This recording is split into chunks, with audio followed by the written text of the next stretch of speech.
You know, in the morning, I don't use an alarm clock. What I do is I turn on me wake up. Oh, look! If you look the master of the boards, and you eventually, and what I just pulled out an application. Oh wow! And then what I mean is that deep inside, deeply hidden inside, that book is the secret to being the person's application that gets them into residency, me. So what am I here to tell you? Shh. And we're going to give you all the secrets of the world. Okay? Now, where should we start? Because we really did just finish doing our interview. That went by pretty fast. Yes. Yeah. I just saw 6 people in 30 minutes. That went by in a flash. Yeah. So today we have, as all of you know, we have a very special person in front of us. Special. To listen to his expert advice. And this is education, and I guess that makes this special education. Yeah, that's correct. So we have here Dr. Conrad Fischer. Yes. Medicine. Correct. Hospital Medical Center and award-winning medical educator, author of Master the Board series. Yeah. And I'm special, and that makes this special education. The founder of MedQuest review series. So today we will talk about all the strategies you need for USMLE 2 and 3, and we will begin with step 1 right now. So what do you think, Dr. Fischer? Like, to prepare for step 1, now it's pass, no, fail. I wouldn't do any prep. It's pass fail. It's like 50-50. You already know what the grade is going to be. You already know 50 chance. 50-50, it's pass or fail. Oh, hang on a second. Hello? Is that God? Oh, yes. What? Is a 50-50 chance I'm going to be alive or dead by tomorrow? Oh. Life is pass fail? Well, that's actually the point. That just because it's pass fail, you still have to pass. And now what we found is that when the test went pass fail, is that people started worrying less about the test. And they go, well, the grade doesn't matter, so they didn't put in as much effort. I feel reconnected. We are back. I think so, yeah. I think we had some internet issue, but we are back. I think it's mostly my emotions. My excess emotionality interfered with signal. Maybe it's too strong. Yeah. Yes. Okay, I'll get quiet. You still have the same single question bank over and over again is not going to get us where we need to go. Because you think the people at Yeah, I guess we have some strong energy here. Some strong energy. Not on the internet. Yes. So yeah, because step 1 is pass fail, what matters now a lot more is the step 2 CK, right, Dr. Fischer? 100%. 100%. I wish that I could show you what I see in Aras, which is on my computer right here, or what I see here on folders. To say this is just what the sheets folders. To say this is just what the sheets look like. Actually, the point, which is, and you can only take step 3 in the United States, and only after you get the ECFMG certificate. Yeah, this is tremendously unfair, I think, because people, if you want to talk about equity, having things be equal across, I'd say, well, I want to provide opportunities for people from around the world.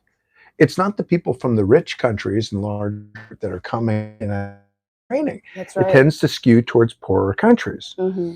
It's rather, what is the word when you say one thing or actually do another? Hypocrisy. Hypocrisy. One C and an S. Why don't we go look it up? And that's hypocrisy. 1C and an S. Why don't we go look it up? And that's where people talk. There, you're back again. Yes. So It was never that interesting anyway, because that was already a pass-fail exam. mhm. So step 2 is gone. There's one metric. Step 1 is pass. What do I think when they we're going to do holistic review when there's no step 1 grade and that's step 2 CS? I said, yes, it's holistic, more or less because the applicants are now in a deep hole, trapped in the hole. That's what we're saying by holistic. So yeah, step 2 matters much more because you've got to have something that can distinguish people. Oh, you're supposed to tell. Mhm. No? So, as the board series expert, Dr. Fischer, what would you recommend? I know this really varies per person and how they study, but a lot of people ask on the registration, so how long should I take to prepare for it? What are the test-taking strategies? What are the resources I should use? So those were the most commonly asked questions Yes. that we got. So what? Well, they're really hard questions because it depends who you are. For instance, if I said to you, how long do you have to prepare to run a marathon? Well, if it's me with a knee replacement, the answer is an infinite amount of time to prepare because I'll never be able to do it. Mhm. For a healthy young person, say that they need 6 or 8 or 12 weeks to prepare if they're already a runner, if they're already used to running 5 miles. Mhm. But if you're a professional athlete and you've run 5 marathons this year, Mhm. then you actually don't really need much of any preparation time. That's right. The same way, I used to be a boxer. Took up boxing at the age of 40. Oh. And how long do you need to prepare for a fight? Well, it depends what you're starting from. Are you starting from a good base? Are you starting 6 weeks, 4 weeks? U.S. medical school, you usually get from the school, like for instance, where I'm at Turo, we give June, and they have to take their test by the end of June. And well, technically, we don't give it to them. They do pay a lot of tuitions, but the thing is, tuition might be 6 months to 8 months, 9 months. Especially since if you've graduated long time ago and you have to go back to the base. I can do very well in the physiology and pharmacology section. I can do very well. I can do very well on certain other. Actually spend all of your time in thing. For instance, the most important one for real is not to just do one question bank over and over. Look, I don't have a step 1 question bank. Doesn't matter to me personally, but you should do several of them so that you don't just think that all the questions really are placed in this one question bank. The second thing is at step 2 and step 3 at that level for that test. 2 and step 3 at that level for that test. One of the biggest issues reading a book and jumping just to question bank. Because you read to learn something, then you use the question whether you learned it. For instance, do you look in the mirror first or do you get dressed first? Now, my answer for me may be different, but the answer is you're supposed to get dressed first, then see how you ultimately looked and assess it with the mirror. The mirror is like the question bank. You're supposed getting dressed and washing and brushing your teeth is the book. And so when I hear about people saying, well, we're going to just go to one electronic resource for that preparation, it is, I think, skipping a critical step. I definitely agree. Yeah, because you want to have the information in you and the understanding before tackling all those things and really getting it and understanding it and using it to actions. Yes. Yeah. So so people are also asking for those who who take assessments, for IMGs who are taking assessments and they stuck at a certain level, what do you think is? Well, I think then is to add a resource. Is you did UWorld, then you should go and do RX or Kaplan, or there's Mm-hmm. step one. There's fewer question banks at step two, but it's still the same idea Mm-hmm. to your resource.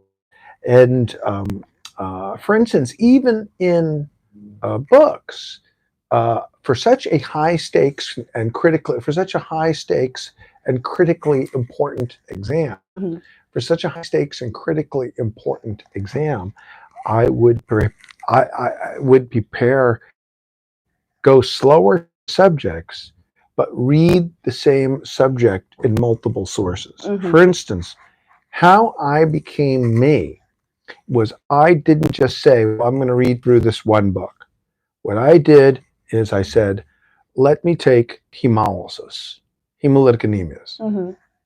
And now I go, of course, back then there were bookstores, Mm-hmm. and I would go and read the same subject Mm-hmm. in 3 or 4 sources to see which one I liked, which ones I liked. But then I would go through read in 2 and 3 sources the same subject. Mm-hmm.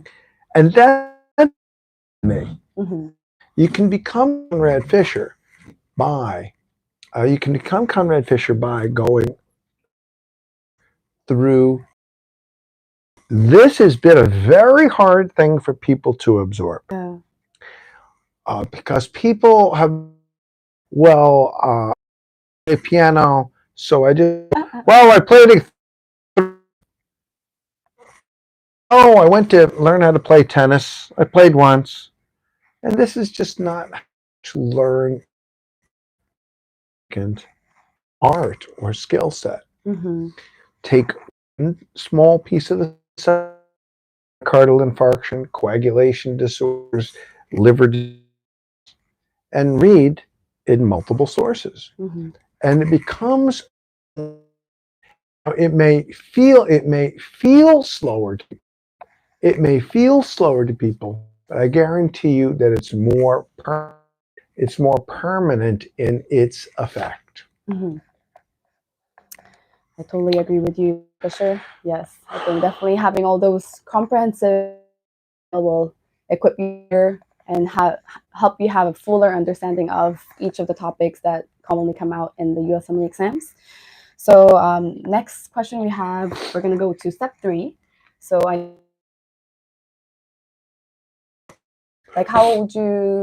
what did you give in terms of preparing for CCS cases or the interactive version of the test? Well, the computerized clinical case simulator, the CCS, is unique to step 3. Not on anything that's there where you, any other test, where you get a history, physical, labs, but you can order tests, move the clock forward, and get the results of those tests. There's nothing else like that. You order tests and treatments. You order the CBC and the chemistries. You move the clock forward. You find the potassium is low, anemia. Then you must write new orders. And, well, the potassium was found out to be high. Now you must write the order for the zirconium. Then they want to watch you to see that you chemistry level to be sure that the zirconium corrected the potassium. And the person brought to the room with shortness of breath. Order oxygen, get a blood gas or oximeter, get a chest x-ray. You order it, you move the clock forward. You get a chest x-ray result that shows a pneumothorax, and you move the clock. There's no other test like that. And so that's something where you have to go through case by case to know the timings. You see, step 2 and 3 actually have a smaller knowledge base than step 1. Mm-hmm. But step 2 and especially step 3 is very heavily weighted towards judgment of timing. Mm-hmm. What's first? What's next? What's next? Which is most important 1st? Definitely for the cases, practice helps a lot, and just doing case after cases and knowing what to order. As Dr. Fischer mentioned, the order of things, which one to order first, what's priority at that moment when the patient is feeling such a symptom, and then move the time next, and then what to do next until the system says that your patient is feeling much better and you're good. Yes. So there are practice CCS cases at some of the electronic mechanisms. There's practice CCS cases in my own books. And then USMLE itself, access to practice cases, then you'd be surprised at how many people walk in on test day and didn't do the practice cases that are actually at USMLE. It's like, if they have practice ones for you to work out, why didn't you do that? Yeah, exactly. Yeah, so I think I personally used like ccscases.com, and that was really helpful. So Which one? Say that it's again? called ccscases.com. Yeah, so it's very interactive. You wrong, and then how you can correct your orders. So yeah, definitely recommend. And there's also a question regarding, is like for step 1 and step 2 to take one exam before the other. Take step 2 CK first and then take step 1 after, if for instance they just came out of their clinical. Yeah, you can take either step 1 or step 2 first. Doesn't matter. You have to have both step 1 and 2 passed in order to take step 3. Can't take step 3 without the first 2 steps. Yes. And are there any recent changes that you know of regarding the exams? I don't really think there's anything significant in terms of the style of the exam. I think that it's false when people think, well, the exam lags behind, the exam lags behind, the exam lags behind. It's like, that's just not true to say, well, oxygen and water just got onto the exam. And so that's not true. Right? So, for instance, COVID was on the exam within 6 months of it happening. Yes. And it's like, okay, because they want to see if people know what's going on with the world. Yeah. And yeah, which was surprising too, that they were able to implement it really fast. But it's really helpful because it's what we need to know as people who are into medicine. Well, what we just did, it demonstrates the right attitude. The right attitude is to say, well, if they're testing it, it must be important. Because the wrong attitude is to say, oh man, they're making me learn all this useless stuff. They're wasting my time. I could be out there playing Call of Duty, Grand Theft Auto. I could be out there playing games, and here they are making me learn about things like, now we have this vaccine against respiratory syncytial virus. Oh my God, when do I have to learn that? They're supposed to be given to people at the age of 60. Yeah, that's true. Oh man, why do they make me learn that? Oh, hepatitis B screening guidelines. Hep B screening guidelines just changed this year, well, technically now last year, to universal screening for everybody above the age of 18. Oh man, I need to learn this new thing. Oh, it's a drag. Or the fact that the chlamydia and gonorrhea urine test just became over the counter. You can go buy it in Amazon or drugstores. That I didn't know. Just happened. Yes. Okay, you can have an over the counter. Now you want to get, okay? You know what you can do? If you meet somebody new, or you can go home and say, I got you something nice for Christmas. What?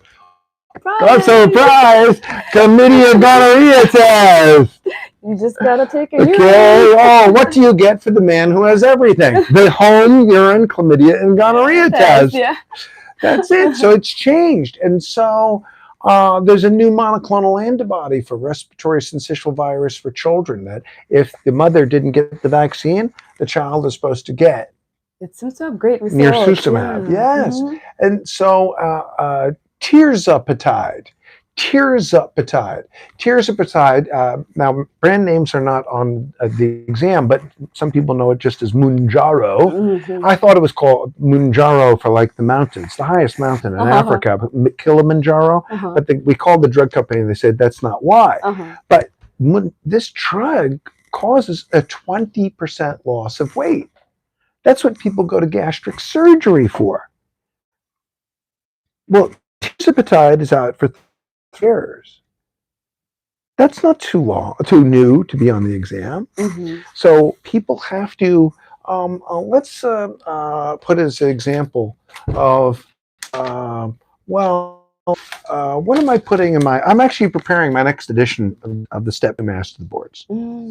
And so that sort of thing is on my mind. It's on my mind to say, when does something go in? Yeah. And we go, when is the test for fructosamine? Fructosamine. By the way, a letter, fantastic to know all the new drugs. Comes out once a week or once every 2 weeks. Very inexpensive. They don't take drug company advertisement, and they work only with the purity of the money from selling the newsletter. So it's very, very pure. So medical letter for learning the drugs, and a very simple thing where you get one thin thing in your mailbox every week or two, and you don't have to read the. People basically blah blah blah blah blah blah. Here's the answer, and so. To know, so there's no bias. From the pharmacy. Angiotensin receptor neprilysin inhibitors are $400 a month. And I always think it's a big conspiracy. So you go and you say, well, do I have to know about fructosamine? Well, what's fructosamine? Fructosamine? You ever heard of that? Fructosamine? How long does it take to see a change in your hemoglobin A1C? The answer is 3 months. 3 months, yeah. You change someone's insulin, and 3 weeks ago, 4 weeks ago, and you want to see if there's an improvement. That's when you use fructosamine levels. So fructosamine levels measure the effect on glucose after only a few weeks. And I predict that will be on this year's test. Oh, that's going to be amazing. Yes. So in looking through what to do, something change. But you can say most of myocardial infarction management hasn't changed. It actually hasn't. The step 2 question is always the same. A person, the answer is to give dual antiplatelet therapy. Beta blocker. Which of these lowers mortality the most? And the answer is angioplasty. When are thrombolytics the answer? Only when you can't get angioplasty. Up to how many hours after the onset of chest pain to do thrombolytics? In my own hospital, the residents won't use thrombolytics. It's 12 hours. So this is you take a single subject, and let's say something like stroke. Will they ask you what's the most likely diagnosis possible? Will they ask you best initial CT? Probably not, because it's too easy. Most your test MRI? Probably not, because it's too easy. What will they want you to know about the stroke? The last couple of years, 2 platelet drugs for every stroke that comes in. Used to be 6 and 7 hours after the onset of a stroke. What do you do to manage the stroke? The answer is mechanical clot. There, in trying to predict, my job as a teacher for USMLE and Complex, my job in the courses is to get to remember, blah, blah, blah, blah, blah, Dr. Fischer, just give me, I'm sure you're very good and you want us to learn so much. But just tell me, what do you think the single question is? The most likely question to be asked? And I think the question to be asked for stroke is dual antiplatelet therapy and mechanical retrieval up for 24 hours. But what Sarang was modeling a second ago, go back to that so it doesn't get lost. These are the things you need to know. They're going to help people in this. These are the things we're going to need to know. And that's the right attitude. The wrong attitude is, this is too new. What do you make them alone? I don't want to do my homework. information, guys. Yeah, so I hope you guys will remember what Dr. Fisher just shared. It's very valuable information for us to become, amazing physicians in the future, because we have to take care of our patients, and that we want to be updated with all these stated guidelines, and also the medications that are coming are actually really great.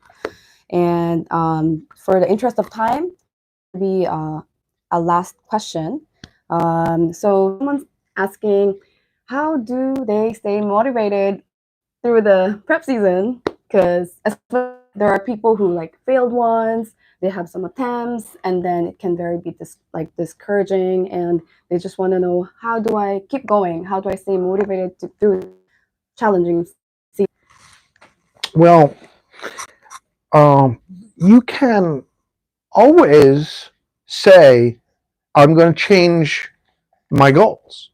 You could always do that. Now, people get really offended when I say something like, you can decide to go to physician assisted school or become a paramedic. And they get really offended. There's a very status and position and respect sensitive. So people are like, oh man, you're crapping on my dreams. You just stepped on my ego. Okay, so you don't want to do that. It's like, I must be a doctor. All right. Well, the way to stay motivated towards these things is to realize that people will live and die based on how much you know. And you also have to remember that if you don't know it, then if somebody else is making a mistake, you won't be able to catch it. So I had to review a case recently with hypertensive crisis. And whether you call it hypertensive crisis, emergency, urgency, malignant hypertension, it was hypertension with end organ damage, shortness of breath. And the initial doctor taking care of the patient did not know that nitroglycerin is not the best initial therapy for emergency hypertension of emergency. It's Vitalol or nicardipine, which is an intravenous calcium channel blocker. Neither of those drugs were started, and the blood pressure stayed high. And by the time the red broke and died. And so what people need to be able to connect, the synapse they need to be able to connect, is that what you're studying for the exam is not abstract bakwas, nonsense, bullshit. It's real. And the first doctor not knowing that really hurt that patient. Another example would be a patient came in with acute pulmonary edema. The acute pulmonary edema was in a person who had had a stent and supposed to be cured the heart disease, but the troponin is off the charts high. And so there's a question in my question bank that says, 60-year-old man with a history of coronary disease, but coronary disease has been fully treated on dual antiplatelet therapy, on beta blockers, on statin, comes with acute pulmonary edema of sudden onset, even though he's been compliant with medications. Troponins are very high. X-ray shows pulmonary edema. What is the next step in the management of this patient? The wrong answer would be BiPAP machine. The wrong answer would be cardiac monitoring. The wrong answers would be consult cardiology, consult neurology, because there was some renal failure too. The right answer was intravenous Lasix, intravenous furosemide. Now that's not a question from my question. It's something that I saw happen. And the people who were managing it didn't understand that what you will see as a USMLE question today, you're going to see that in a person. For you, if I saw that in a real person, I'd get it. And so the patient got BiPAP, monitoring, cardiology, and consulted nephrology, and no furosemide, no Lasix. And the person died. So over and over and over again, I see harm to human beings. There's something straight out of a USMLE course. And so when I was meeting with the residents about it, I said, the doctor, if the patient had 3 slides from my step 2 class, he would have been able to take care of the patient better. Consult cardiology, consult nephrology, BiPAP machine. The patient vomited in the BiPAP machine and aspirated. Oh my God. So that's how to be motivated, is to borrow my experience of being able to say, no, it really matters. People are going to live and die based on what you know or don't know. Wow. Okay? Yes. So that's why I'm so emotional, so motivated on these things, because I have seen the harm that happens to people. And it hurts me. It hurt me, really. It hurt me to say that something that's right out of Step 2 book, that could have been done. that when I make new videos, I am thinking of that case and the person, the real human being, when I make the videos. I try to have that energy. Okay? Yeah. Oh, it's amazing. I think it's something important to remember, like why we go into medicine to begin with.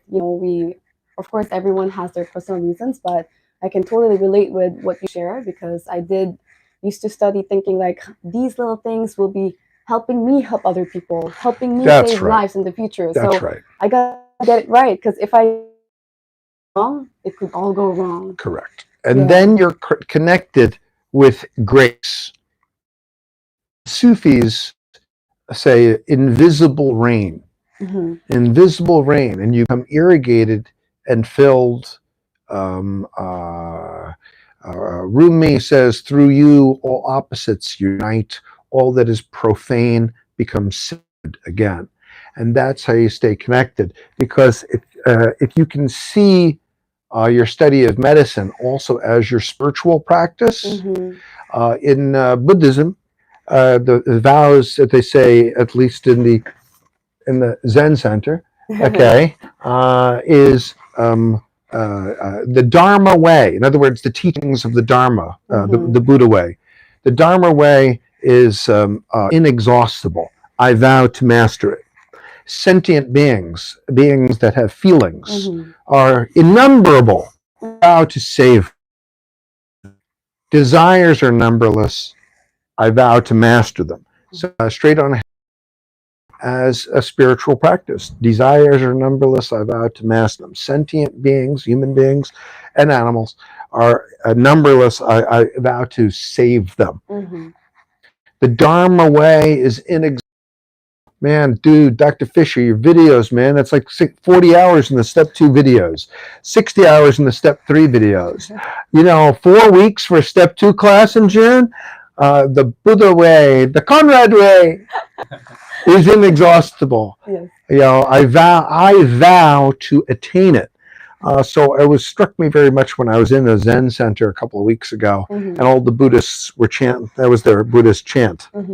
And so there it is. Take your pick. Okay. Yeah. So we heard so much valuable information through our expert, Dr. Fischer, today. And before we end everything, I just want to share with you guys that there will be actually a Cramathon event through MedQuest. And I actually picked it out for one. It's actually upcoming. It happened January 28th, 2024. So all the links to these events and these courses are actually in the description of this video.